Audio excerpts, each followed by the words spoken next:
നമസ്കാരം. ഏവർക്കും ജനചിന്ത ന്യൂസിലേക്ക് സ്വാഗതം.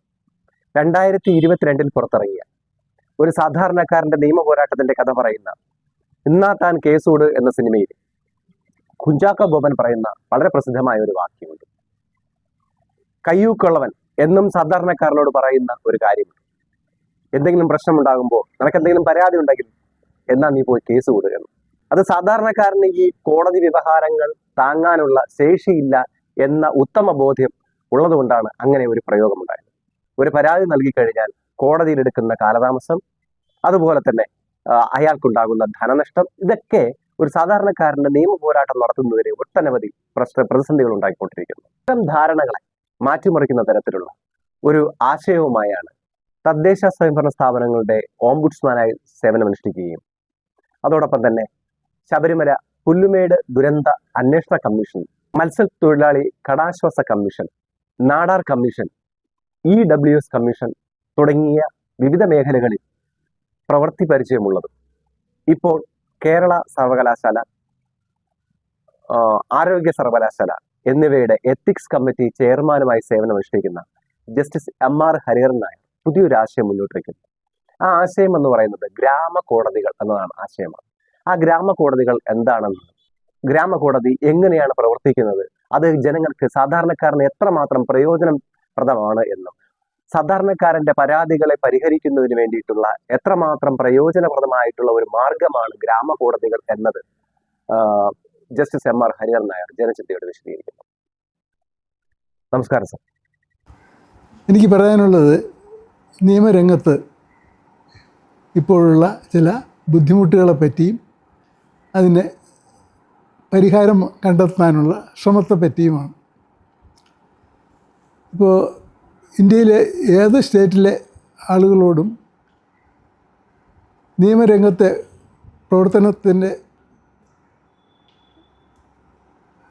പ്രവർത്തനത്തെ പറ്റി ചോദിക്കുകയാണെങ്കിൽ രണ്ട് കാര്യമാണ് അവർ പറയാൻ സാധ്യതയുള്ളത്.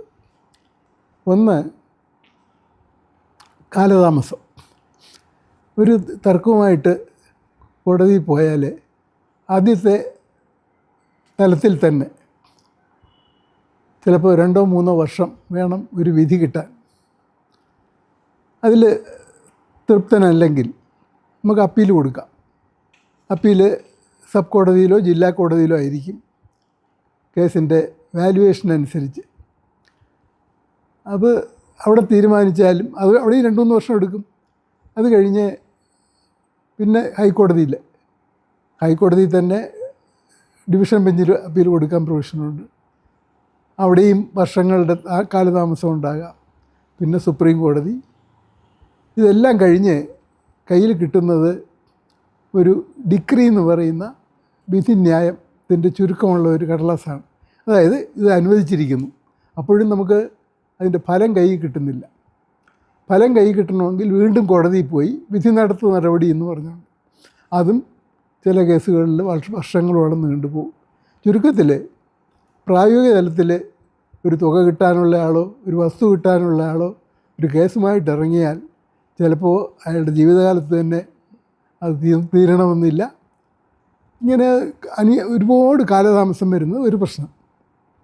രണ്ടാമത്തെ പ്രശ്നം പണച്ചെലവ്. സാധാരണഗതിയിൽ കോടതിയിൽ വലിയ റിജിഡായിട്ടുള്ള ചട്ടവട്ടങ്ങളുണ്ട്. നമ്മൾ വെറുതെ ഒരു കടലാസ് എഴുതിക്കൊണ്ട് അവിടെ കൊടുത്താൽ അത് സ്വീകരിക്കില്ല. അത് ഫയൽ ചെയ്യണമെങ്കിൽ അത് കൊണ്ടു കൊടുക്കുന്നത് അഡ്വക്കേറ്റോ ക്ലാർക്കോ ആയിരിക്കണം. അപ്പോൾ ഒരു ഇടനില അത്യാവശ്യമായിട്ട് വരുന്നു. അതും കൃത്യസമയമുണ്ട്. 3 മണി കഴിഞ്ഞാൽ പുതിയ ഇത് ഫയൽ ചെയ്യാൻ പറ്റുകയില്ല. ഇങ്ങനെയൊക്കെയുള്ള റിജിഡിറ്റി, റൂൾസിൻ്റെ റിജിഡിറ്റി ഒരു വലിയ പ്രശ്നമാണ്. അപ്പോൾ അത് കാലതാമസത്തിന് അതുമൊക്കെ ഒരു ഘടകമാണ്. അതായത് ഇന്ന രീതിയിൽ തന്നെ അതിൻ്റെ സമൻസ് നടക്കണം. സമൻസ് നടന്നാലേ പിന്നെ അടുത്ത ഘട്ടത്തിലേക്ക് പോകാനൊക്കെ ഉള്ളൂ. ഇങ്ങനെയൊക്കെയുള്ള പ്രശ്നങ്ങളുണ്ട്. അപ്പോൾ ഇത് ഓരോ തലത്തിലും നമ്മൾ അഭിഭാഷകൻ്റെ സേവനം വേണ്ടി വരുമെന്ന് പറയുമ്പോൾ അതിന് പണച്ചെലവുണ്ട്. അഡ്വക്കേറ്റ് ഫീസ് എത്ര ന്യായമായ രീതിയിൽ ഫീസ് വാങ്ങിക്കുന്ന ആളായാലും വിചാരണയുടെ എണ്ണം കൂടി വരുമ്പോൾ ഈ തുക അതിലേക്ക് വേണ്ടി ചിലവാകുന്നത് നമുക്ക് കിട്ടേണ്ടതുമായിട്ട് പലപ്പോഴും യോജിക്കുകയില്ല. ഒരു 5 ലക്ഷം രൂപയുടെ ഒരു തുകയ്ക്ക് ഈടാക്കാനായിട്ട് നമ്മൾ പോയാൽ അത് ചിലപ്പോൾ പെട്ടെന്ന് കിട്ടിയെന്ന് വരാം 2-3 വർഷത്തിനകത്ത്. അതല്ലെങ്കിൽ ഇത് ഒരാളുടെ ശമ്പളം ജപ്തി ചെയ്തോ ഒരാളുടെ വസ്തു ജപ്തി ചെയ്തോ അത് ലേലത്തിൽ കൊണ്ടുവന്നോ അങ്ങനെയൊക്കെ ഈടാക്കിയെടുക്കാനുള്ള നടപടി വരുമ്പോൾ വർഷങ്ങൾ അവിടെയും കഴിഞ്ഞു പോകുന്നു. അതനുസരിച്ച് തന്നെ അവർക്ക് ചിലവും കൂടും. അപ്പോൾ ഈ 2 പ്രശ്നങ്ങൾ, അമിതമായ പണച്ചെലവ്, അമിതമായ കാലതാമസം, ഇത് രണ്ടുമാണ് ഭാരതത്തിലെ നീതിന്യായ രംഗത്തെ 2 ശാപങ്ങൾ എന്ന് പറയാം. അപ്പോൾ ഇതിനെ ഒഴിവാക്കിക്കൊണ്ട് എങ്ങനെ ഒരു പരിഹാരമുണ്ടാക്കാം എന്നുള്ളതിനെ പറ്റി ആലോചിച്ചപ്പോൾ പെട്ടെന്ന് ഓർമ്മയിൽ വന്നത്, ജില്ലാ ജഡ്ജി എന്നുള്ള നിലയിൽ ഞാൻ പ്രവർത്തിച്ചിരുന്ന ലീഗൽ സർവീസ് അതോറിറ്റിയുടെ ജില്ലാ ചെയർപേഴ്സൺ എന്നുള്ള രീതിയിലെ അനുഭവങ്ങളും, അതുപോലെ 2008 മുതൽ 2011 വരെ തദ്ദേശ സ്വയംഭരണ സ്ഥാപനങ്ങളുടെ ഓംബുഡ്സ്മാൻ എന്ന നിലയിൽ കേരളത്തിൽ പ്രവർത്തിച്ച അനുഭവങ്ങളും ആ കാര്യങ്ങളിലൊക്കെ ആലോചിച്ചപ്പോൾ ഇത് രണ്ടും പൊരുത്തപ്പെടുത്തിക്കൊണ്ട് ഒരു ചെലവ് കുറഞ്ഞ നീതി നിർവഹണ സംവിധാനത്തിന് സാധ്യതയുണ്ടല്ലോ എന്ന് തോന്നി. അങ്ങനെ ഞാൻ ഗാന്ധി സ്മാരക നിധിയിലെ അവിടുത്തെ ചെയർമാൻ ഡോക്ടർ എൻ രാധാകൃഷ്ണനെ സമീപിച്ചു. ഞാനവിടെ പല പരിപാടികൾക്കും പോകാറുണ്ട്. മാത്രമല്ല എൻ്റെ വിദ്യാഭ്യാസ കാലത്ത് പ്രൊഫസർ മന്മഥൻ്റെ അദ്ദേഹം ആയിരുന്നു അന്ന് പ്രിൻസിപ്പൽ. ആ കാലത്ത് പല ഗാന്ധിയൻ പ്രവർത്തനങ്ങളിലും ഏർപ്പെട്ടിരുന്നു. ഒരു ഗാന്ധിയൻ സ്റ്റഡി കോഴ്സിൽ ചേർന്ന് പഠിച്ചിട്ടുണ്ട്. അതിൻ്റെ കുറേ കാര്യങ്ങൾ അറിയാം. അപ്പോൾ ഇതെല്ലാം കൂടെ ഒന്ന് യോജിപ്പിച്ചുകൊണ്ട് ഡോക്ടർ രാധാകൃഷ്ണനുമായിട്ട് ചേർന്ന് അവിടെ ഞങ്ങളൊരു പ്രത്യേക വിഭാഗമുണ്ടാക്കി. ഗാന്ധിയൻ സോഷ്യൽ ഹാർമണി എന്നുള്ള ഒരു പദ്ധതി ഉണ്ടാക്കി. അപ്പോൾ അതിൻ്റെ കീഴിൽ ഞങ്ങൾ ഒരു ചെറിയ പ്രോജക്റ്റൊക്കെ തയ്യാറാക്കി. അതിൻ്റെ ചുരുക്കം എന്താണെന്ന് വെച്ചാൽ, ലീഗൽ സർവീസ് അതോറിറ്റിക്ക് അവരുടെ അദാലത്തിൽ നിഷ്പക്ഷമതികളായ ട്രെയിൻഡ് ആളുകളുടെ സേവനത്തോടെ കാര്യങ്ങൾ പറഞ്ഞൊതുക്കാനുള്ള ഒരു സംവിധാനമുണ്ട്. അവരുണ്ടാക്കുന്ന അവാർഡിന് ഡിഗ്രിയുടെ അതേ മൂല്യമുണ്ടെന്ന് മാത്രമല്ല, അതിന് പിന്നെ അപ്പീൽ ഒരിക്കലും കൊടുക്കാനും ഒക്കില്ല, ഫൈനലാണ്. അപ്പോൾ ഇത് വലിയൊരു നേട്ടമാണ്. കാരണം ഒരു തീരുമാനം ഉണ്ടായാൽ പിന്നെ നമ്മൾ വേറൊരു കോടതിയിൽ പോയി അതിന് ഫൈറ്റ് ചെയ്യേണ്ട ഒരു സാഹചര്യം വരുന്നില്ല. അതോടൊപ്പം തന്നെ ലളിതമാണ്, കോർട്ട് ഫീസില്ല, ഈ കോടതിയിലെ നിയമത്തിൻ്റെ കാർക്കശ്യമില്ല. അതുകൊണ്ട് തന്നെ രണ്ടുപേരും കൂടെ വിട്ടുവീഴ്ച ചെയ്ത് കാര്യങ്ങൾ തീരുമാനിക്കുക. മറ്റൊരു ഗുണം അതിൻ്റെ ഉള്ളത്, ഇത് കഴിഞ്ഞ് രണ്ടുപേരും വിട്ടുവീഴ്ച ചെയ്യുന്നുമുണ്ട്, രണ്ടുപേരും ജയിക്കുന്നു, അല്ലെങ്കിൽ ഒരു വിൻ വിൻ സിറ്റുവേഷൻ എന്ന് പറയാം. അങ്ങനെ ഒരു മാനസികാവസ്ഥയിൽ പിരിയുമ്പോൾ പിന്നെ ജീവിതത്തിൻ്റെ ബാക്കി പിന്നീടുള്ള കാലത്ത് തമ്മിലൊരു ഒരു വിരോധം വച്ച് പുലർത്തേണ്ട സാഹചര്യമില്ല. സുഹൃത്തുക്കളായി തന്നെ പിരിയാനും കഴിയും. അപ്പോൾ ഇതെല്ലാം കൂടെ ചേർത്തുകൊണ്ട് ഞങ്ങളൊരു സംവിധാനം ഉണ്ടാക്കിയത്, പഞ്ചായത്ത് ഓഫീസിൽ ഒരു പെട്ടി വയ്ക്കുക. പഞ്ചായത്ത് എന്ന് പറയുമ്പോൾ ഞാൻ ഉദ്ദേശിക്കുന്നത് തദ്ദേശ സ്വയംഭരണ സ്ഥാപനങ്ങൾ എല്ലാം കൂടെ ചേർന്നാണ്. പഞ്ചായത്തായാലും മുനിസിപ്പാലിറ്റി ആയാലും കോർപ്പറേഷനായാലും അവിടെ ഒരു പെട്ടി വയ്ക്കുക. ഞങ്ങൾ ഈ സ്കീമിന് ജനകീയ ന്യായസഭ എന്നാണ് പേരിട്ടത്, ജൻസ. അപ്പോൾ ഈ ജൻസയുടെ ഒരു പരാതിപ്പെട്ടി പഞ്ചായത്ത് ഓഫീസിലുണ്ടെങ്കിൽ അതിനുള്ള ഗുണം എന്താണെന്ന് വെച്ചാൽ, പ്രസിഡൻ്റ് എവിടെ ഉണ്ടോ സെക്രട്ടറി എവിടെ ഉണ്ടോ എന്നുള്ളതൊന്നും നോക്കാതെ തന്നെ ഏത് സമയത്തും അവിടെ പോയി വെള്ളക്കടലാസിൽ പരാതി എഴുതി പെട്ടിയിലിടാൻ കഴിയും. അപ്പോൾ ആളുകൾക്ക് വളരെ എളുപ്പമാണ്. അതോടൊപ്പം തന്നെ പഞ്ചായത്തിൻ്റെ അടുത്ത് ഒരു തീരുമാനമെടുക്കാൻ പറയും, പ്രതിമാസം ഒരു അദാലത്ത് ഇവിടെ നടത്താം, അത് എന്ന് വേണം. അപ്പോൾ ചില സ്ഥലങ്ങളിൽ ഫസ്റ്റ് സാറ്റർഡേ എന്ന് പറയും, ചിലയിടത്ത് സെക്കൻഡ് സാറ്റർഡേയോ തേർഡ് സാറ്റർഡേയോ ഒക്കെ ആകാം. സാറ്റർഡേ തന്നെ വേണമെന്നില്ല. അപ്പോൾ ഒരു ദിവസം നിശ്ചിത ദിവസം, പക്ഷേ അത് എല്ലാ മാസവും കൃത്യമായിട്ട് നടക്കണം. ആ അദാലത്ത് ഈ പഞ്ചായത്ത് ഓഫീസ് പരിസരത്ത് തന്നെ കൂടാനും കഴിയും. അപ്പോൾ നമ്മൾ ആളുകൾക്ക് ശരിയായ അവബോധം കൊടുക്കുകയാണെങ്കിൽ ഒരു നിശ്ചിത ദിവസം പഞ്ചായത്ത് ഓഫീസിൽ അദാലത്തുണ്ടെന്ന വിവരം അറിയാം. അവിടെ പോയി പരാതി കൊടുക്കാനുള്ള ലളിതമായ ഒരു ഫാറമേ ഉള്ളൂ. കോർട്ട് ഫീസോ മറ്റ് ചിലവുകളോ ഒന്നും തന്നെ ഇല്ല. എന്നിട്ട് എന്ത് സംഭവിക്കുന്നു? ഈ പരാതികൾ 2 ആഴ്ചയിലൊരിക്കയോ 1 മാസത്തിലൊരിക്കയോ 2 ആഴ്ചയിലൊരിക്കൽ വേണം, 1 മാസത്തിൽ ഒന്നും പോരാ. 2 ആഴ്ചയിലൊരിക്കൽ ഇതെല്ലാം എടുത്തിട്ട് ഒരു രജിസ്റ്ററിൽ ചേർത്തിട്ട് നേരെ അവിടെ പ്രവർത്തിക്കുന്ന ലീഗൽ സർവീസ് അതോറിറ്റിക്ക് കൈമാറണം. അത് ജില്ലാ തലത്തിലുണ്ട്. ഇപ്പോൾ നെടുമങ്ങാട് പോലെയൊക്കെയുള്ള സ്ഥലങ്ങളാണെങ്കിൽ ജില്ലാ കോടതി ഇല്ല എന്നുണ്ടെങ്കിൽ അവിടെ ഒരു സബ് ജഡ്ജിയോ, അവിടെ ഏത് കോടതിയുണ്ടോ അതിൽ ഹയസ്റ്റ് ജുഡീഷ്യൽ ഓഫീസറായിരിക്കും അവിടുത്തെ ചെയർമാൻ. അപ്പോൾ അദ്ദേഹത്തിൻ്റെ ഓഫീസിൽ പ്രവർത്തിക്കുന്ന ഈ ലീഗൽ സർവീസ് വിങ്ങിലേക്ക്, താലൂക്ക് ലീഗൽ സർവീസ് കമ്മിറ്റി ആകാം, ജില്ലാ ലീഗൽ സർവീസ് അതോറിറ്റി ആകാം, അവിടെ കൈമാറിക്കഴിഞ്ഞാൽ അവർക്ക് ഒരു പാനലുണ്ട്. ഒന്നല്ല, പല പാനലുകളുണ്ട്. അതിൽ റിട്ടയർ ചെയ്ത ജുഡീഷ്യൽ ഉദ്യോഗസ്ഥന്മാരോ സീനിയർ അഭിഭാഷകരോ നല്ല ട്രെയിനിങ് കിട്ടിയിട്ടുള്ള അഡ്വക്കേറ്റ്സോ ഒക്കെ ആകാം. അവർ നിഷ്പക്ഷമതികളായിരിക്കും. പാർട്ടി ലെവലിലുള്ള ചിന്താഗതിയൊന്നും ഇല്ലാതെ നിയമത്തിൻ്റെ ബാക്ക്ഗ്രൗണ്ട് ഉള്ളിൽ വെച്ചുകൊണ്ട് തന്നെ രണ്ടുപേരെയും വിളിച്ചു വരുത്തിയിട്ട് അവരുമായിട്ട് സംസാരിക്കുക. ഇപ്പോൾ നമുക്കൊരു ദൈനംദിന ജീവിതത്തിലുള്ള നിരവധി പ്രശ്നങ്ങളുണ്ടല്ലോ. നമുക്കിപ്പോൾ അയൽക്കാരൻ്റെ വൃക്ഷം ഇങ്ങോട്ട് അതിൻ്റെ ശാഖ വന്നിരിക്കുന്നതെന്നും ഇല ഒഴിഞ്ഞ് വീണ് പുരയുടെ ദിവസവും കാമ്പൗണ്ട് വൃത്തിയാക്കേണ്ട സാഹചര്യം വരുന്നു. അല്ലെങ്കിൽ അത് അടുത്ത വീട്ടിൻ്റെ മേൽക്കൂരയിൽ വന്ന് കൂടി അവിടെ വെള്ളം ക്ലോഗ് ചെയ്യുന്നു. അങ്ങനെയുള്ള പ്രശ്നങ്ങളാകാം. അതല്ലെങ്കിൽ മച്ചിങ്ങ, അടുത്ത വീട്ടിലെ തെങ്ങിൽ നിന്നുള്ള മച്ചിങ്ങ വീണ് ഓട് പൊട്ടുന്നു. അതുപോലെ അവിടെ കന്നുകാലികളെ വളർത്തുന്നത് കൊണ്ട് അവിടെ നിന്നുള്ള ദുർഗന്ധം. അതുപോലെ ചിലപ്പോൾ ഇപ്പോഴത്തെ പുതിയ സംവിധാനത്തിൽ CCTV ക്യാമറ ഉണ്ടല്ലോ, അത് തിരിച്ചു വച്ചിരിക്കുന്നത് എൻ്റെ പ്രൈവസിയെ ബാധിക്കുന്നു എന്നുള്ള പ്രശ്നങ്ങളാകാം. കുടുംബത്തിനകത്ത് ഭാര്യയും ഭർത്താവും തമ്മിലോ അച്ഛനും മകനും തമ്മിലോ ഏത് വിധത്തിലെങ്കിലും കുടുംബത്തിനകത്തുള്ള ഫാമിലി മാറ്റേഴ്സ് ഉൾപ്പെടെയുള്ള തർക്കങ്ങൾ, ക്രിമിനൽ കേസുകൾ, ക്രിമിനൽ സ്വഭാവത്തിലുള്ള കേസുകൾ, അതായത് ഒരു അടി പിടിച്ചുകൊണ്ട് അടി കൂടി അതിൽ മുറിവേറ്റു, അല്ലെങ്കിൽ എന്തെങ്കിലും ഒരു നോട്ടീസ് അടിച്ചിറക്കിയോ അല്ലാതെയോ ഡിഫമേഷൻ ഉണ്ടാക്കി, ഇങ്ങനെയൊക്കെയുള്ള ക്രിമിനൽ കേസുകൾ, ക്രിമിനൽ ചെക്ക് കൊടുത്തിട്ട് പൈസ കിട്ടുന്നില്ല. അതിൽ ഒരു വ്യത്യാസമുള്ളത്, സിവിൽ കേസുകൾ ഏത് തരത്തിലുള്ളതും ലീഗൽ സർവീസ് അതോറിറ്റി എടുക്കാമെങ്കിലും ക്രിമിനൽ കേസ് നോൺ കമ്പൗണ്ടബിൾ വിഭാഗത്തിലുള്ളത് മാത്രമേ എടുക്കാൻ പറ്റുള്ളൂ. എന്താണ് ഈ നോൺ കമ്പൗണ്ടബിൾ എന്ന് പറയാം?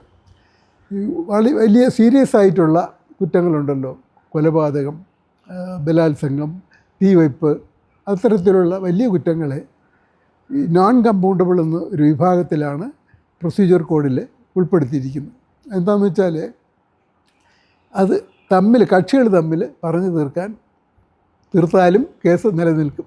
ഉദാഹരണത്തിന് ഇപ്പോൾ ബലാത്സംഗത്തിൻ്റെ ഒരു കേസാണെന്ന് വയ്ക്കുക.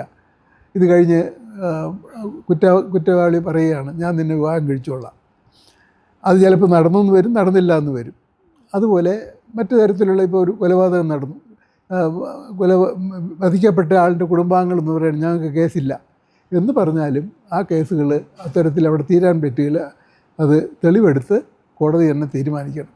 എന്താണെന്ന് വെച്ചാൽ അത് വലിയ കുറ്റങ്ങൾ ചെയ്യുന്നിടത്ത് സ്റ്റേറ്റിന് ഒരു സ്റ്റേക്കുണ്ട്. അത് നടക്കാൻ പാടില്ല. ഒരു നല്ല സമൂഹത്തിൽ ഇത്തരം വലിയ കുറ്റങ്ങൾ നടക്കാൻ പാടില്ല. അത് പ്രിവെൻറ്റ് ചെയ്യാൻ കൂടി ഉദ്ദേശിച്ചിട്ടുള്ളതാണ് ഇത്തരത്തിലുള്ള ഒരു 2 ഇതായിട്ട് തിരിച്ചിട്ടുള്ളത്, നോൺ കമ്പൗണ്ടബിളും കമ്പൗണ്ടബിളും. ഇപ്പോൾ സാധാരണഗതിയിൽ നമ്മുടെ ചുറ്റുപാടും നടക്കുന്ന മിക്ക കാര്യങ്ങളും ഈ കമ്പൗണ്ടബിൾ വിഭാഗത്തിൽ തന്നെ വരും. അതെല്ലാം നമുക്ക് ഈ അദാലത്തിൽ എടുത്ത് തീരുമാനിക്കാം. അതേസമയത്ത് ഞാൻ നേരത്തെ പറഞ്ഞതുപോലെ നോൺ കമ്പൗണ്ടബിൾ വിഭാഗത്തിലുള്ളത് അത്തരത്തിൽ പറഞ്ഞു തീർക്കാൻ ഒക്കില്ല. അപ്പോൾ ഇതിന് വിധേയമായിട്ട് സാധാരണഗതിയിലുള്ള എല്ലാ തർക്കങ്ങളും ഈ അദാലത്തിലെടുക്കാം. അപ്പോൾ ഗുണമെന്താണ്? ഒന്ന്, കാലതാമസം ഉണ്ടാകുന്നില്ല, പണച്ചെലവില്ല, ഫൈനലാണ്. വലിയ ഒരു അയൽക്കാരാണെങ്കിൽ ആജീവനാന്തം ശത്രുതയില്ലാതെ പിരിയുകയും ചെയ്യാം. അപ്പം ഇങ്ങനെ ഇത് വളരെ ലളിതമായി ചെയ്യാം. ഇതിൻ്റെ ഒരു വർക്കിംഗ് മോഡൽ കണ്ടത് ലക്ഷദ്വീപിലാണ്. അവിടെ പോയി കോടതികൾ ഒക്കെ കണ്ടപ്പോൾ സാധാരണ കോടതികൾ അവിടെ ഉണ്ട്, അവ പ്രവർത്തിക്കുന്നത് കേരളത്തിൽ നിലവിലുള്ള നിയമങ്ങളനുസരിച്ച് തന്നെയാണ്. എന്നിരുന്നാലും കോടതികളിൽ കേസുകൾ വളരെ കുറവ്, പോലീസ് സ്റ്റേഷനിലും പരാതികൾ വളരെ കുറവ്. എന്താ കാരണം? അവിടെ ഇത്തരത്തിൽ പറഞ്ഞു തീർക്കാനുള്ള ഒരു സംവിധാനമുണ്ട്. അവിടെ മുസ്ലിം വിഭാഗമാണ് വാസ്റ്റ് മെജോറിറ്റി എന്ന് പറയാം. അതുകൊണ്ട് ആ മതവിഭാഗത്തിൻ്റെ ആൾ തന്നെ ഈ മീഡിയേറ്ററായിട്ട് ഇരിക്കാം. അങ്ങനെയാണ് അവിടെ പ്രവർത്തിച്ചു വരുന്നത്. അപ്പോൾ ഏത് തരത്തിലുള്ള തർക്കങ്ങളുണ്ടെങ്കിലും അവിടെ കൊടുത്തു കഴിഞ്ഞാൽ അവിടെ തന്നെ തീരും. അതുകൊണ്ടാണ് പോലീസ് സ്റ്റേഷനിലും കോടതിയിലും പോകേണ്ടി വരാത്തത്. അപ്പോൾ ഇത് നമുക്ക് നേരത്തെ ഞാൻ പറഞ്ഞതുപോലെ തദ്ദേശ സ്വയംഭരണ സ്ഥാപനവും ലീഗൽ സർവീസ് അതോറിറ്റിയും കൂടെ യോജിക്കുകയാണെങ്കിൽ ഇത് വളരെ കാര്യക്ഷമമായി തന്നെ നമ്മുടെ നാട്ടിലും നടപ്പാക്കാം, നമ്മുടെ സംസ്ഥാനത്തും മുഴുവനും നടപ്പാക്കാം.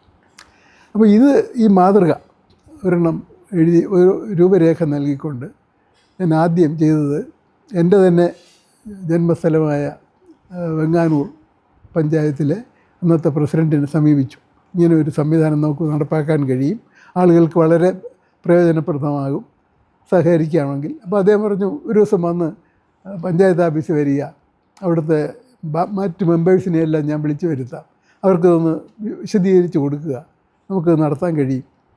അങ്ങനെ 2-3 ചർച്ചകളെല്ലാം കഴിഞ്ഞിട്ട് ഈ കഴിഞ്ഞ 2024 ഗാന്ധി ജയന്തി കാലത്ത് വെങ്ങാനൂർ പഞ്ചായത്തിൽ നമ്മുടെ വിദ്യാഭ്യാസ വകുപ്പ് മന്ത്രി, അതുപോലെ തന്നെ ലീഗൽ സർവീസ് അതോറിറ്റിയുടെ ചെയർമാനായിട്ട് ഹൈക്കോടതിയിൽ സീനിയർ ഒരു ജഡ്ജാണ്, സീനിയർ മോസ്റ്റ് ജഡ്ജായിരിക്കും. അപ്പോൾ ജസ്റ്റിസ് മുഹമ്മദ് മുഷ്താഖാണ് അന്നും ഇപ്പോഴും ആ ചുമതല വഹിക്കുന്നത്. അപ്പോൾ വകുപ്പ് മന്ത്രി ജസ്റ്റിസ് മുഹമ്മദ് മുഷ്താഖ്, അതുപോലെ ശശി തരൂർ MP, ഇങ്ങനെയുള്ള ആളുകളെല്ലാവരും, ഡോക്ടർ രാധാകൃഷ്ണനും ഉണ്ടായിരുന്നു, ഞാനും പങ്കെടുത്തു. ഞങ്ങളെല്ലാവരും കൂടെയുള്ള ഒരു യോഗത്തിൽ ഇത് ഔപചാരികമായിട്ട് ഉദ്ഘാടനം ചെയ്തു. അത് കഴിഞ്ഞ് എല്ലാ മാസവും അവിടെ അദാലത്ത് നടക്കുന്നു. നല്ലൊരു ശതമാനം കേസുകൾ പറഞ്ഞത് തീർക്കാനും കഴിയുന്നുണ്ട്. അതൊരു വിജയമായിട്ട് തന്നെ മുന്നോട്ട് പോകും.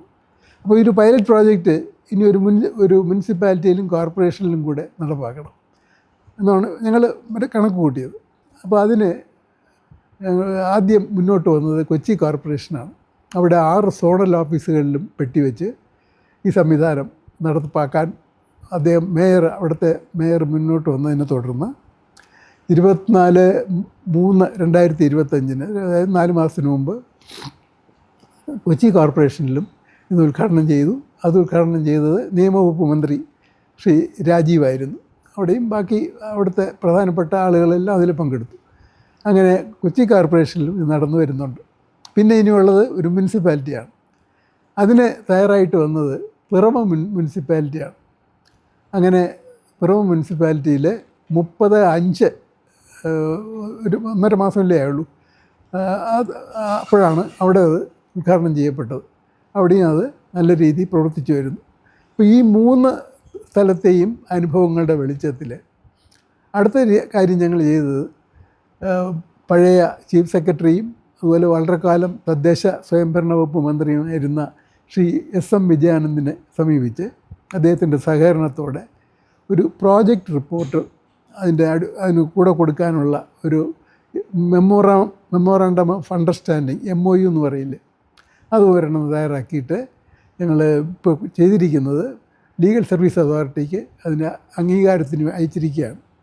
അത് ഉടനെ അംഗീകരിച്ച് കിട്ടുമെന്ന് പ്രതീക്ഷിക്കുന്നു. കിട്ടിക്കഴിഞ്ഞാൽ ഈ പ്രോജക്റ്റും MOUമായിട്ട് ഞങ്ങൾ സർക്കാരിനെ സമീപിക്കും. സർക്കാരിൻ്റെ അനുഭാവപൂർവമായ പ്രതികരണം പല മന്ത്രിമാരും ഉറപ്പ് തന്നിട്ടുണ്ട്. അത് വിജയിക്കുകയാണെങ്കിൽ നമുക്കിതിനെ അടുത്ത ഘട്ടത്തിൽ കേരളത്തിലെ എല്ലാ ലെജിസ്ലേറ്റേഴ്സിനും Kerala institute of local administration Kila എന്ന് പറയുന്ന സ്ഥലത്ത് വെച്ച് ഒരു ട്രെയിനിങ്ങും എല്ലാം കൊടുത്തിട്ട് ഈ പൈലറ്റ് പ്രോജക്റ്റ് 3 സ്ഥലത്ത് നടക്കുന്നതിന് കേരളത്തിലെ എല്ലാ തദ്ദേശ സ്വയംഭരണ സ്ഥാപനങ്ങളിലേക്കും വ്യാപിപ്പിക്കും. അങ്ങനെ ആളുകൾക്ക് ഒരു സാധാരണ ദൈനംദിന ജീവിതത്തിലുണ്ടാകുന്ന തർക്കങ്ങൾക്ക് ചെറിയ ക്രിമിനൽ കേസുകൾ ഉൾപ്പെടെ പരിഹാരം കിട്ടാൻ സാധ്യതയുണ്ട്. ചെലവ് രഹിതമാണ്, കാലതാമസമില്ല. അപ്പോൾ അതിൻ്റെ ഉള്ള ശ്രമത്തിലാണ് ഞങ്ങളിപ്പോൾ. അത് മിക്കവാറും 1-2 ആഴ്ചക്കകത്ത് തന്നെ ഈ അംഗീകാരം ലീഗൽ സർവീസ് അതോറിറ്റിയിൽ നിന്ന് അത് ഞങ്ങൾ കൊടുത്തിരിക്കുന്ന ജനകീയ ന്യായസഭ പ്രോജക്റ്റിൻ്റെ എല്ലാ സ്ഥലത്തും അത് എത്തിക്കുന്ന പരിപാടിയുടെ ഉദ്ഘാടനം അടുത്ത് തന്നെ നടത്താൻ കഴിയുമെന്ന് പ്രതീക്ഷിക്കുന്നു. അതിന് സർക്കാരിൻ്റെ അംഗീകാരം കിട്ടുകയാണെങ്കിൽ കേരളത്തിൽ മുഴുവൻ അനധിവിദൂര ഭാവിയിൽ ഇത് പ്രാവർത്തികമാക്കാം. നമ്മളങ്ങനെ ഇവിടെ കേരളത്തിൽ ചെയ്യാൻ കഴിയുമെങ്കിൽ തീർച്ചയായിട്ടും മറ്റ് സംസ്ഥാനങ്ങൾ ഇത് കോപ്പി ചെയ്യാനായിട്ട് തയ്യാറാവും. ഞാൻ പറയുന്നത്, ഞാൻ ചെയർമാനായിരുന്ന ഓംബുഡ്സ്മാൻ സിസ്റ്റം കേരളത്തിൽ മാത്രം ഉണ്ടായിരുന്നതാണ്. ഇതിൻ്റെ പ്രായോഗികതയും പ്രയോജനവും മനസ്സിലാക്കിക്കൊണ്ട് മറ്റ് സംസ്ഥാനങ്ങളിൽ നിന്ന് മാത്രമല്ല, ശ്രീലങ്ക തുടങ്ങിയ അയൽ രാജ്യങ്ങളിൽ നിന്ന് പോലും ഇവിടുത്തെ പഠിക്കാനായിട്ട് ഇവിടെ വന്ന് അവരിതിൻ്റെ മാതൃക അതാത് സ്ഥലങ്ങളിൽ നടപ്പാക്കി വരികയാണ്. അപ്പോൾ അങ്ങനെ വലിയ പൊട്ടൻഷ്യലുള്ള ഒരു പദ്ധതിയാണ് ഞങ്ങൾ ഈ പറയുന്ന ജനകീയ ന്യായസഭ അല്ലെങ്കിൽ ജൻസ എന്ന് പറയുന്നത്. Gandhian initiative four social harmony എന്ന് പറയുന്ന ഇതിൻ്റെ സപ്പോർട്ടോടുകൂടി കേരളത്തിലാകെ ഇതിനെ നടപ്പാക്കാൻ കഴിയുമെന്നുള്ള ആത്മവിശ്വാസത്തോടെയാണ് ഞാൻ നിങ്ങളുടെ മുമ്പിൽ ഇപ്പോൾ നിൽക്കുന്നത്. വെങ്ങാനൂർ ഗ്രാമപഞ്ചായത്ത് സാമൂഹ്യക്ഷേമ മേഖലയിൽ ഒട്ടേറെ മാതൃകാ പദ്ധതികൾ നടപ്പിലാക്കിയിട്ടുള്ള ഒരു പഞ്ചായത്താണ്. പഞ്ചായത്ത് ഇത്തരം പദ്ധതികളുടെ ഭാഗമായി ആദ്യമായി ഭിന്നശേഷിക്കാരായ കുട്ടികൾക്ക് വേണ്ടി ബഡ് സ്കൂൾ ആരംഭിച്ചു. അതുപോലെ തന്നെ വയോജനങ്ങളായ ആളുകൾക്ക് സൗഹൃദമായ അന്തരീക്ഷം ഉണ്ടാക്കുന്നതിനുള്ള വയോജന സൗഹൃദ പരിപാടികൾ ആരംഭിച്ചു. ഞങ്ങളുണ്ടരികെ എന്ന് പറയുന്ന പാലിയേറ്റീവ് കെയർ പരിപാടി ആരംഭിച്ചു. അങ്ങനെ കേരളത്തിലെ ആദ്യത്തെ സാമൂഹ്യ സുരക്ഷിതത്വ ഗ്രാമമാക്കി മാറ്റുക എന്നുള്ള ലക്ഷ്യത്തിൻ്റെ ഭാഗമായി ജനങ്ങളുടെ ഇടയിലുള്ള പരസ്പരമുള്ള പ്രശ്നങ്ങളും പരാതികളും വളരെ രമ്യമായി പരിഹരിക്കുന്നതിനുള്ള ഒരു പൊതുവേദി രൂപീകരിക്കണമെന്ന് ആഗ്രഹം പ്രകടിപ്പിക്കുകയും മുൻകാലങ്ങളിൽ 2013 പരേതനായ പ്രൊഫസർ സുഹൃത് കുമാറിൻ്റെ നേതൃത്വത്തിൽ തിരുവനന്തപുരം ലാ കോളേജിലെ NSS വാളണ്ടിയർമാരുടെ നേതൃത്വത്തിൽ ഞങ്ങളൊരു പൊതു പരാതി പരിഹാര അദാലത്ത് സംഘടിപ്പിച്ചിരുന്നു. ആ അദാലത്തിൽ വെച്ച് നൂറുകണക്കിനായ പരാതികൾ വർഷങ്ങളായി കോടതികളിൽ നിലനിന്നിരുന്ന കേസുകൾ വരെ പരിഹരിക്കാൻ കഴിഞ്ഞ അനുഭവങ്ങൾ കൂടി വച്ചുകൊണ്ട് ഒരു പൊതു ഫോറം രൂപീകരിക്കുക എന്നുള്ള ലക്ഷ്യത്തോടു കൂടിയാണ് ജസ്റ്റിസ് MR ഹരിഹരൻ നായരുടെ നേതൃത്വത്തിൽ ഗ്രാമകോടതി എന്ന് പറയുന്ന ഒരു പ്രോജക്റ്റിന് രൂപം നൽകിയത്. 2024 ഒക്ടോബർ 2 തന്നെ ഈ ഗ്രാമകോടതി അന്ന് ദേശീയ തലത്തിൽ നടന്ന സ്ഥിരം അദാലത്തുകളുടെ ഭാഗമായി രാജ്യത്തെ എല്ലാ കോടതികളിലും അദാലത്തുകൾ നടക്കുന്ന സമയം വെങ്ങാനൂർ പഞ്ചായത്തിലും ഒരു പൊതു അദാലത്ത് സംഘടിപ്പിച്ചു. അന്ന് ഏതാണ്ട് 12ഓളം പരാതികൾ അവിടെ എത്തുകയും വർഷങ്ങളായി പരസ്പരം കുടുംബങ്ങൾ തമ്മിൽ നിലനിന്നിരുന്ന പ്രശ്നങ്ങൾ വരെ അവിടെ രമ്യമായി പരിഹരിക്കുന്ന ഒരു സാഹചര്യം ഉണ്ടായി. തുടർന്ന് ഒക്ടോബർ 12 ഈ ഗ്രാമകോടതിയുടെ പ്രവർത്തനങ്ങൾ ആരംഭിക്കുകയും തുടർന്ന് എല്ലാ മാസവും അവസാനത്തെ ശനിയാഴ്ച പഞ്ചായത്ത് ഓഫീസിൽ വെച്ച് ഈ പരാതി പരിഹാര ഫോറത്തിൻ്റെ നേതൃത്വത്തിൽ ജനകീയ കോടതിയുടെ, അതായത് നെയ്യാറ്റിൻകര കോടതിയിൽ നിന്ന് ലീഗൽ സർവീസ് അതോറിറ്റിയുടെ നിർദ്ദേശാനുസരണം നിയോഗിക്കപ്പെടുന്ന ജഡ്ജും മീഡിയേറ്റർമാരും പാരാ ലീഗൽ സർവീസ് വാളണ്ടിയറും അഡ്വക്കേറ്റുമാരും എല്ലാം ഉൾപ്പെടുന്ന കൂട്ടായ്മ ഇരു കക്ഷികളെയും വിളിച്ചു വരുത്തി രണ്ടുപേർക്കും പറയാനുള്ളത് കേട്ട് രമ്യമായി പരിഹരിച്ച് സന്തോഷപൂർവ്വം പറഞ്ഞയക്കുന്ന ഒരു സാഹചര്യമാണ് ഇപ്പോൾ വെങ്ങാനൂർ പഞ്ചായത്തിൽ നടന്നുകൊണ്ടിരിക്കുന്നത്. കഴിഞ്ഞ ഏതാണ്ടൊരു 6-7 മാസക്കാലമായി നൂറുകണക്കിന് ഇത്തരത്തിലുള്ള പരാതികൾ രമ്യമായി പരിഹരിക്കാൻ കഴിഞ്ഞിട്ടുണ്ട്. അതിർത്തി തർക്കങ്ങളാകാം, മരങ്ങൾ കൊണ്ടുള്ള അപകടകരമായ അവസ്ഥയും ശല്യങ്ങളുമാകാം, അതല്ലെങ്കിൽ മറ്റ്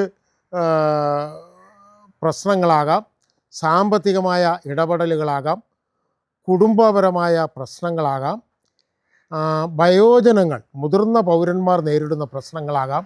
ഇത്തരം കാര്യങ്ങളൊക്കെ പഞ്ചായത്തും ലീഗൽ സർവീസ് അതോറിറ്റിയും ചേർന്ന് തയ്യാറാക്കിയിട്ടുള്ള ഒരു പരാതി സമർപ്പണ ഫാറത്തിൽ എഴുതി തയ്യാറാക്കി പഞ്ചായത്ത് ഓഫീസിൽ തന്നെ പ്രത്യേകം സജ്ജീകരിച്ചിട്ടുള്ള പരാതി പെട്ടിയിൽ നിക്ഷേപിക്കുകയും എല്ലാ മാസവും ഈ പരാതികൾ കളക്ട് ചെയ്ത് പാരാ ലീഗൽ സർവീസ് വാളണ്ടിയറും അഡ്വക്കേറ്റും ചേർന്ന് സ്ഥലപരിശോധനകൾ നടത്തി റിപ്പോർട്ട് തയ്യാറാക്കി ഗ്രാമകോടതി കൂടുന്ന ദിവസം അവിടെ ഇരു കക്ഷികളുടെ മുന്നിൽ ആ റിപ്പോർട്ടും കൂടി അവതരിപ്പിച്ച് രമ്യമായി പരിഹരിച്ചുകൊണ്ട് നൂറുകണക്കിന് പരാതികൾ പരിഹരിക്കുകയും ഇരു കക്ഷികളും തമ്മിൽ സാധാരണ ഇത്തരം കേസുകളിൽ ഒരു കക്ഷി ജയിക്കുകയും ഒരു കക്ഷി തോൽക്കുകയുമാണ് ചെയ്യുന്നത്. ജയിക്കുന്ന കക്ഷിക്ക് സന്തോഷവും തോൽക്കുന്ന കക്ഷിക്ക് ജയിക്കുന്ന കക്ഷിയോട് എന്തെന്നില്ലാത്ത പകയുമാണ് നമുക്ക് കാണാൻ കഴിയുന്നത്. പക്ഷെ നമ്മുടെ ഗ്രാമപഞ്ചായത്തിനെ ഒരു സൗഹൃദ ഗ്രാമമാക്കി മാറ്റുക, സമൃദ്ധ ഗ്രാമം, സൗഹൃദ ഗ്രാമം, സന്തോഷ ഗ്രാമം, സമൃദ്ധമായ ജീവിത സാഹചര്യങ്ങൾ ഉണ്ടാക്കുക, പരിസ്ഥിതി സൗഹൃദമായ അന്തരീക്ഷം, അതുപോലെ തന്നെ മനുഷ്യനും ജന്തുജാലങ്ങൾക്കും ജീവിക്കാൻ സൗഹൃദമായ അന്തരീക്ഷം, അങ്ങനെ സൗഹൃദമായ ഒരു അന്തരീക്ഷം ഉണ്ടാക്കിയെടുക്കുകയും 2030 സന്തോഷ ഗ്രാമമാക്കി ഗ്രാമപഞ്ചായത്തിനെ മാറ്റുക എന്നുള്ള ലക്ഷ്യത്തിൻ്റെ ഭാഗമായിട്ടാണ് ഇത്തരം മാതൃകാ പദ്ധതികൾ നടപ്പിലാക്കി വരുന്നത്. അതിൻ്റെ ഭാഗമായി ഈ പഞ്ചായത്ത് ഏറ്റെടുത്തതും കേരളത്തിലെ മറ്റ് തദ്ദേശ സ്വയംഭരണ സ്ഥാപനങ്ങളിൽ മാതൃകയായി ഏറ്റെടുക്കാൻ പോകുന്നതുമായൊരു പദ്ധതിയാണ്. ഈ പദ്ധതിക്ക് കേരള ഗാന്ധി സ്മാരക നിധിയുടെ പിന്തുണ ഞങ്ങൾക്കുണ്ട്, ജില്ലാ ലീഗൽ സർവീസ് അതോറിറ്റിയുടെ പിന്തുണയുണ്ട്, അതുപോലെ തന്നെ നെയ്യാറ്റിൻകര താലൂക്ക് ലീഗൽ സർവീസ് അതോറിറ്റിയാണ് ഇതിൻ്റെ പ്രവർത്തനങ്ങൾക്ക് പഞ്ചായത്തിനോടൊപ്പം നിന്ന് നേതൃത്വം നൽകുന്നത്. ജസ്റ്റിസ് MR ഹരിഹരൻ നായർ ഉൾപ്പെടെയുള്ള നിയമജ്ഞരായ ഒരു കൂട്ടം ആളുകൾ ഈ സംവിധാനവുമായി ഞങ്ങളെ സഹായിക്കുന്നുണ്ട്. ഇന്നിപ്പോൾ കൊച്ചി കോർപ്പറേഷനിലും പറവൂർ മുനിസിപ്പാലിറ്റിയിലും ഈ പദ്ധതി നടപ്പിലാക്കി തുടങ്ങിയിട്ടുണ്ട്. ഗ്രാമപഞ്ചായത്തിൻ്റെയും ഈ മുനിസിപ്പാലിറ്റി കോർപ്പറേഷൻ തലത്തിലുള്ള പ്രവർത്തനങ്ങൾ മാതൃകയാക്കിക്കൊണ്ട് തദ്ദേശ സ്വയംഭരണ വകുപ്പിൻ്റെ മുന്നിൽ, സംസ്ഥാന സർക്കാരിൻ്റെ മുന്നിൽ പ്രോജക്റ്റ് നടപ്പിലാക്കിക്കൊണ്ട് എല്ലാ തദ്ദേശ സ്വയംഭരണ സ്ഥാപനങ്ങളിലും ഈ നീതിന്യായ വ്യവസ്ഥ നടപ്പിലാക്കാനുള്ള ഒരു പരിശ്രമമാണ് കൂട്ടായി ഇതിൻ്റെ സംഘാടകർ നടത്തിക്കൊണ്ടിരിക്കുന്നത്. വെങ്ങാനൂർ ഗ്രാമപഞ്ചായത്തിനെ സംബന്ധിച്ച് ഈ കാലങ്ങളിൽ ചെയ്തിട്ടുള്ള മാതൃകാ പദ്ധതികളിൽ ഏറ്റവും ശ്രേഷ്ഠവും മഹത്തരവും ആളുകൾ തമ്മിൽ സൗഹൃദങ്ങൾ ഊട്ടി ഉറപ്പിക്കുന്നതുമായ ഒരു മഹത് പദ്ധതിയാണ് ഈ പദ്ധതി. ഇത് വളരെ വിജയകരമായി മുന്നോട്ട് പോയിക്കൊണ്ടിരിക്കുകയാണ്. നമുക്ക് ജനകീയ കോടതിയായിട്ട് ബന്ധപ്പെട്ട് നമ്മൾ ആദ്യത്തെ ഒരു സംരംഭമാണ് പഞ്ചായത്ത് തലത്തിൽ ഗ്രാമീണ കോടതികൾ നിലവിൽ കൊണ്ടുവരികയും പ്രശ്നപരിഹാരങ്ങൾ നടത്തുക എന്നുള്ളത്. അപ്പോൾ അതിനകത്ത് നമ്മുടെ ഇവിടുത്തെ അവസ്ഥ പറയുകയാണെങ്കിൽ, ഇവിടെ നമ്മൾ ഗ്രാമീണ കോടതികൾ കൂടിയപ്പോൾ എല്ലാ മാസവും അവസാനത്തെ ശനിയാഴ്ച ഗ്രാമീണ കോടതിയുടെ ഡേറ്റ് വെച്ച് കൊടുത്തിട്ടുണ്ട്. അപ്പോൾ ഇതിനകത്ത് നമുക്ക് ആദ്യഘട്ടത്തിൽ കുറച്ച് കേസുകളെ വന്നുള്ളൂ എങ്കിലും പിന്നെയുള്ള സമയങ്ങളിൽ ഓരോ മാസങ്ങളിലും 40ഉം 50ഉം കേസുകൾ ഇവിടെ വിചാരണയ്ക്ക് എടുക്കുന്ന ഒരവസ്ഥ ഉണ്ടായിട്ടുണ്ട്. പക്ഷേ എന്തുകൊണ്ടും വളരെ പ്രാധാന്യമുള്ള ഒരു കാര്യം തന്നെയായിരുന്നു. കാരണം നമ്മൾ ഒരു തർക്കം വന്നു കഴിഞ്ഞാൽ നമ്മളെ പഞ്ചായത്ത് മേഖലയിലായാലും നമ്മളെ പരിസരത്തായിരുന്നാലും, ഇപ്പോൾ പരിസരത്ത് കോർപ്പറേഷൻ വാർഡുകളിലൊക്കെ ഒരുപാട് വിഷയങ്ങളൊക്കെ ഉണ്ട്. എങ്കിലും നമ്മളെ പഞ്ചായത്ത് മേഖലയ്ക്കകത്ത് നേരത്തെ ഉള്ള രീതി അനുസരിച്ചാണെങ്കിൽ ഒരുപാട് കേസുകൾ ഇവിടെ തന്നെ നമുക്ക് പരിഹരിക്കാൻ കഴിഞ്ഞിട്ടുണ്ട്. കാരണം പല തർക്കങ്ങളും ഒട്ടനും പിടിച്ചനും കോടതികളിൽ പോവുകയും അതിൻ്റേതായ ബുദ്ധിമുട്ടുകൾ കോടതിക്കും അതിൻ്റേതായ സമയങ്ങൾ നഷ്ടപ്പെടുത്തുന്ന ഒരവസ്ഥയിലേക്ക് കാര്യങ്ങൾ പോയിട്ടുണ്ടായിരുന്നു. പക്ഷേ ഇപ്പോൾ നമ്മളെ ഇവിടെ ഇത് തുടങ്ങിയതിന് ശേഷം ഒരുപാട് കേസുകൾ ഇവിടെ പരിഹരിക്കപ്പെട്ട് കഴിഞ്ഞു. നമ്മൾ അവരോട് തന്നെ വിചാരണ ചെയ്ത് കാര്യങ്ങൾ മൊഴിയെടുത്ത് പരിഹാരത്തിൽ എത്തിക്കുകയും അവർ പരസ്പരം ഒരു ധാരണയിൽ പോവുകയും ചെയ്തിട്ടുണ്ട്. അല്ലാതെ വരുന്ന കാര്യങ്ങൾ പഞ്ചായത്തിനെ അവരെ ഏൽപ്പിക്കുകയും പഞ്ചായത്ത് വഴി കാര്യങ്ങൾ വളരെ ഭംഗിയായ രീതിയിൽ കൈകാര്യം ചെയ്തുകൊണ്ടിരിക്കുകയാണ്. അപ്പോൾ അതിൻ്റെ ഭാഗമായിട്ട് എനിക്ക് തോന്നുന്നത് നമ്മുടെ ഇന്ത്യ മഹാരാജ്യത്ത് എല്ലാ തലങ്ങളിലും ഇതുപോലെയുള്ള ഗ്രാമീണ കോടതികൾ വരുന്നത് വളരെ നന്നായിരിക്കുമെന്നുള്ളതാണ് എൻ്റെ വ്യക്തിപരമായ അഭിപ്രായം. നമ്മുടെ അനുഭവത്തിൽ നിന്നാണ് ഇത് പറയുന്നത്. കാരണം കോടതികളുടെ പാഴ്ചെലവുകളും കാര്യങ്ങളും സമയനഷ്ടങ്ങളും നമ്മളെ ഇന്നത്തെ കാലഘട്ടത്തിൽ കോടതികളിൽ 10, 25, 30 വർഷങ്ങളായി കെട്ടിക്കിടക്കുന്ന കേസുകൾക്ക് ഒരു പരിഹാരം എന്നുള്ള നിലയ്ക്ക് ഇതുപോലുള്ള ഗ്രാമീണ കോടതികൾ വരുന്നത് നന്നായിരിക്കും എന്നുള്ളതാണ് എനിക്ക് പറയാനുള്ളത്.